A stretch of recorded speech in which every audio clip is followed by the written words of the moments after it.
तो निरवधि गुण निरुपम पुरुष भरत भरत समजान कहिए सुमेर किसेर सम कवि कुलमति सकुचार भरत प्रिय रामचंद्र।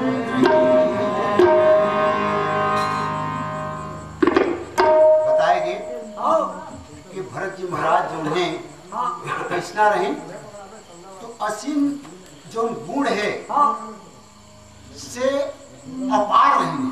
अगर कोई तोड़ना चाहते भरत जी महाराज ला तो तोड़े के लिए कोई इसना वस्तु नहीं है कि जिन्हों पर बराबरी के पलड़ा में जो बराबर हो जाए।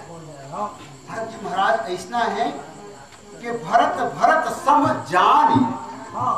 भगवान शंकर से पूछे महाराज कथा बताओ था अरे भरत के समान आओ तो कौन हो गए ना इस पार्वती में कहा बताऊं और बराबरी के मैं कुछ नहीं कह सकता हूँ बस अतिच कह सकता हूँ कि भरत का भरत के ही समान बस एक में समझ ले कि उपमा कोई और दूसरा को दिए ही नहीं जा सकता। भरत जो है भरत ही है ऊपर भार जो है ऊपर बराबरी की वस्तु जो है और कोई हो ही नहीं सके।